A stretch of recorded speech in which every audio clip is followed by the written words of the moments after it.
चलिए chapter number आज हम लोग 6 से करेंगे, क्योंकि 5 तक हमने बता दिया है और वीडियो भी अपलोडिंग में गया हुआ है। हो सकता है कि 1-2 आज ही हो जाए क्लियर। आज हम लोग 6 चैप्टर से करेंगे। 6 चैप्टर में जो है पहला हमारा जो चैप्टर का नाम है वो है द आर्टिस्ट। जैसा कि आप पढ़ भी चुके हैं कि इसके राइटर सीगा नोया। तो बार बार इसको देखकर रिवाइज करके आप याद कर सकते हैं एग्जाम में। जब आप एग्जाम देने जाए तो 2-4 बार देख के जाए, अच्छा रहेगा। देखिए साइबी बोला है, साइबी would examine the dash as soon as got up. तो साइबी ने किसको बार बार मतलब वो जांच या परीक्षण करता था, एग्जामिन करता था। तो वो गॉड, जैसा कि हम बताए थे कि कद्दू का बीज होता था, तो उसको एग्जामिन करता था। The type of gods are appeal to Sibi was, Saibai was. तो साइबाई ने क्या अपील किया था? तो इवन एंड सिमेट्रिकल, मतलब किस तरह का जो है गॉड का उसने अप्लाइड किया था। तो उसने अप्लाइड किया था सिमेट्रिकल सिमेट्रिकल गॉड्स को अप्लाई किया था, याद रखिएगा। मतलब किस टाइप का था वो, तो सिमेट्रिकल टाइप का था। और उसके बाद है अगला है आपका कि साइबी वाज पैशनेटली इंटरेस्टेड। मतलब वो शौक से क्या क्या इंटरेस्ट, किस में शौक था उसका? तो उसका जो इंटरेस्ट था गॉड को कलेक्ट करने में, तो गॉड्स हो जाएगा इसका राइट आंसर। उसके बाद है Saibai was passionately, same question पूछ दिया, रिपीट है, तो आपका भी आंसर यहाँ पे, लेकिन ऑप्शन अलग है, बी ऑप्शन है यहाँ पे, गॉड्स हो जाएगा। ठीक है। Saibai was a 12-year-old boy dash boy. तो याद रखिएगा कि 12 ईयर उसका वर्ष था। ये एग्जाम में पूछा जाता है। और कहाँ का लड़का था? तो जापानी लड़का था। तो राइट आंसर इसका हो जाएगा जापान। क्योंकि ये सारी चीज़ आप पढ़ चुके हैं, लेकिन रिवीजन के तौर पे आपको गेस्ट पेपर कराया जा रहा है, ताकि आप बार बार चीज़ों को करेंगे तो याद हो जाएगा सारा चीज़। ठीक है। आगे है साइबीज हॉबी वाज कलेक्टिंग। क्या शौक था उसका? तो गॉड को कलेक्ट करना था। तो राइट आंसर ए हो जाएगा। उसके बाद है द स्टोरी रिटन बाय सीगा नोया। सीगा नोया किस स्टोरी को लिखा है? तो याद रखिएगा इसका राइट आंसर हो जाएगा द आर्टिस्ट, जैसा कि हम शुरू में ही बताए थे। आगे है साइबी इज ए स्कूल डैश। तो स्कूल बॉय होगा, क्योंकि स्कूल का छात्र था वो। स्कूल बॉय राइट आंसर उसका हो जाएगा। The curio leader paid dash for the gods. Curio leader ने कितना पेड किया था गॉड के लिए? उसने 15 एन पेड किया था। क्यूरियो जो लीडर था उसने गॉड के लिए 15 एन पेड किया था। 15 नहीं 50, हाँ 50। आगे है Sibi was a dash year old. तो अभी पूछ दिया है, मैंने अभी इससे पहले भी जिक्र किया था कि वह 12 वर्ष का लड़का था, 12 ईयर हो जाएगा। सीगा Noah is a dash short story writer. सीगा नोया जो है जापान का ही है शॉर्ट स्टोरी राइटर। आगे है आपका, ये चैप्टर हो गया आपका ही, अर्थात चैप्टर नंबर 6 को हमने देख लिया है। गेस पेपर से रिलेटेड इतने प्रश्न जो थे आपका गेसिंग क्वेश्चन है, जो आपको याद रखना जरूरी है। अगर आ जाए तो इसको गलती नहीं करना। आगे हम लोग देखेंगे अभी चैप्टर नंबर 7 को। चैप्टर नंबर 7 का नाम है ए चाइल्ड इज बॉर्न, जिसके राइटर है जर्मन ग्रियर। याद रखेंगे जर्मन ग्रियर इसके राइटर है।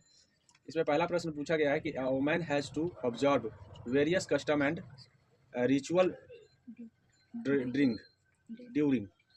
मतलब बहुत सारे कस्टम और हैबिट और रिचुअल होते हैं किसके प्रति, किस समय होते हैं? तो उस समय प्रेगनेंसी के समय होते हैं। अर्थात जिस समय वोमेन ऑब्जर्व कब करते हैं रिचुअल और ड्रगिस्टिंग और कस्टम्स को, तो ये प्रेगनेंसी के समय ऐसा मतलब ऑब्जर्व करती है एक महिला, अकॉर्डिंग टू चैप्टर।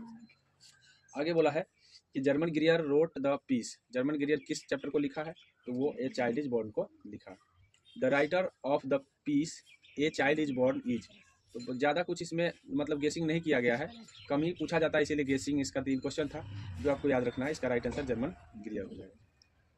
आइए हम चैप्टर नंबर 8 को समझते हैं। चैप्टर नंबर 8 में चैप्टर का नाम है how free is the press, और डोरथी एल्सायर इसके राइटर हैं। याद रखेंगे डोरथी एल्सायर। पहला प्रश्न पूछा गया है कि when is censorship, when is censorship impressed on press in country like Britain. मतलब ब्रिटेन में कि कब जो है सेंसरशिप लगाए जाते हैं, ये चीज़ बोला गया है। तो ड्यूरिंग द डिजास्टर, जिस समय कोई आपदा होता है उस समय सेंसरशिप ब्रिटेन में लगाया जाता है। ये चीज़ बोला है कि सेंसरशिप कब लगाए जाते हैं प्रेस पर, तो ड्यूरिंग द डिजास्टर। तो आपको सेंसरशिप याद रखना है कहाँ पे, ब्रिटेन में, किस समय? तो ड्यूरिंग डिजास्टर। इस बातों को ध्यान रखेंगे। The editor policy of popular daily is controlled by dash chief. मतलब जो संपादक होते हैं, पॉलिसी नीति बनाने वाले संपादक जो होते हैं, वो पॉपुलर होते हैं डेली कंट्रोलेड बाय, किसके द्वारा कंट्रोल किए जाते हैं, ये चीज़ बोला गया है। सॉरी कितने तरीके से कंट्रोल किए जाते हैं। तो ये कंट्रोल 2 तरीके से किए जाते हैं, जैसा कि मैं चैप्टर पढ़ा रहा था तो उस समय भी बताया था कि जो एडिटर पॉलिसी होते हैं वो 2 चीज़ों से कंट्रोल होते हैं, और दोनों चीज़ों को मैंने बारीकी से वहाँ पे बताया था। When we speak of the freedom, जब हम स्वतंत्र होते हैं बोलने के लिए ऑफ द प्रेस में, तो we usually mean freedom in a dash sense. तो हम किस सेंस में फ्री होते हैं, तो उस समय हमें टेक्निकल मतलब उस समय में इसका मतलब हुआ कि हम टेक्निकल रूप से भी वहाँ फ्री होने चाहिए। ये चीज़ बोला गया है कि जब हम फ्री होते हैं प्रेस में तो उस समय यूजुअली हम टेक्निकल सेंस में भी फ्री होते हैं। उसके बाद अगला 4 नंबर प्रश्न क्या पूछा गया, the editor policy of popular daily is controlled by. फिर दोबारा पूछ दिया है कि कितने तरीके से, कितने फैक्टर हैं इनके, कितने तरीके हैं। तो 2 चीफ फैक्टर हो जाएगा, यहाँ पे 2 चीफ मिनिस्टर लिखा है, 2 फैक्टर्स लिखा है, 2 चीफ फैक्टर लिखा है। तो यहाँ पे कंफ्यूजन का विषय है, चीफ फैक्टर होगा, ठीक है, 2 चीफ फैक्टर होगा, याद रखिएगा। यहाँ 2 फैक्टर्स फैक्टरीज लिखा हुआ है, फैक्टरीज नहीं होगा बल्कि फैक्टर्स होगा, ठीक है। 2 फैक्टर हैं जो कंट्रोल करते हैं चीज़ों को। एक तो संपादक का किससे रिलेटेड है और एक उसका मोटो क्या है। ये 2 चीज़ों को फॉलो करता है कोई भी प्रेस या प्रेस का मालिक, जैसा कि हम चैप्टर में ही बताए थे। Dorothy L Sayer has says that press is free dash. तो press is free now where, मतलब आज जो है ना प्रेस क्या है, फ्री है। डोर्थी एल सायर के हिसाब से नाउ वेयर होना चाहिए यहाँ पे। तो यहाँ पे नाउ वेयर जो है अभी जो है फ्री है। The writer of the essay how free is the press. तो how free is the press, इसके राइटर कौन है, तो ये इसके राइटर है डोर्थी एल सायर। तो बस इतना गेसिंग क्वेश्चन है, आपको ध्यान रखना है। इन गेसिंग क्वेश्चनों से पूछा जाएगा तो सही टिक करना है। आइए चैप्टर नंबर 9 की गेसिंग चैप्टर मतलब गेसिंग क्वेश्चन देख लेते हैं कि क्या गेसिंग है इसका। द अर्थ के राइटर है H.E. वेट्स, ठीक है। द अर्थ के राइटर है H.E. वेट्स। अब इसमें क्या क्या क्वेश्चन गेस किया गया है, इसमें क्वेश्चन है the dash advised Benji to keep hands. किसने एडवाइज किया था बेंजी को हैंड्स रखने का, तो आपको ध्यान रखना है डॉक्टर ने एडवाइस किया था हैंड्स रखने का। इसका राइट आंसर डी हो जाएगा। बेंजी ऑनेड ए डैश, बेंजी जो है क्या अपने पास क्या था, उनके पास कार नहीं था, ठीक है। उसके बाद कार तो था ही नहीं उसके पास, होंडा सिटी भी नहीं था, वाहन था, ठीक है, फोर्ड वाहन था उसके पास, इस ध्यान रखें। Benji understood about the business of dash, किस बिजनेस को समझ लिया था, तो हैंस के बिजनेस को, मतलब मुर्गियों के बिजनेस को वह समझ चुका था। चैप्टर में भी पढ़ा है जिस समय हम बताए थे। The earth is a dash, earth is a dash, तो अर्थ इज ए एक स्टोरी है। अर्थ जो चैप्टर है ये एक प्रकार का स्टोरी है, इसलिए earth is story. H.E. Bates also work for some times as, H.E. Bates ने किस रूप में भी काम किए हैं, तो एक जर्नलिस्ट के रूप में भी काम किए हैं। तो यहाँ पे जिनको पढ़ने नहीं आता है वो बार बार देखेंगे तो 100% उनको समझ में भी आ जाएगा, पढ़ने भी आ जाएगा, केस पेपर से पढ़ने आ जाएगा। चीज़ें अगर खुद से पढ़ के देखिएगा, अगर पढ़ने नहीं आ रहा है तो वहाँ पे आपको पढ़ने आना चाहिए, तभी याद होंगे चीज़ें। आएगा कब, जब 1-2 बार वीडियो देखेंगे तो पता चल जाएगा कि इसको क्या बोल रहे हैं, इसको क्या बोल रहे हैं, इसको क्या बोल रहे हैं। उससे भी नहीं होगा तो आप वीडियो चलाकर लिखते चले जाएंगे जो जो वर्ड नहीं आता है पढ़ने में उसको, ताकि वो याद हो जाएगा, ठीक है। आइए समझते हैं। अब ये तो यहीं पे एंड हो गया है। इंडिया थ्रोज ए ट्रेवलर आइज इस चैप्टर का नाम है, और पियरल एस बक जो है ना इनके राइटर हैं। चलिए चलते हैं, देखते हैं कि चैप्टर नंबर 10 से क्या क्या क्वेश्चन गेसिंग किया गया है।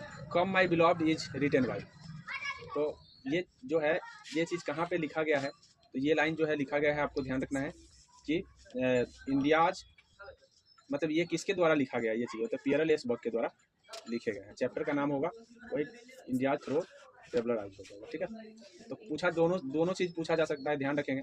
राइटर का नाम पूछे तो राइटर, नहीं तो चैप्टर का नाम पूछे तो chapter. The food in India village was served on dash dash leaf, तो ये इंडिया जो है इंडिया में, इंडिया के गाँवों में सर्व हो मतलब सेवा दे रहा है, कौन सा फूड जो है सेवा दे रहा है, तो यहाँ पे हो जाएगा अकॉर्डिंग टू चैप्टर बनाना।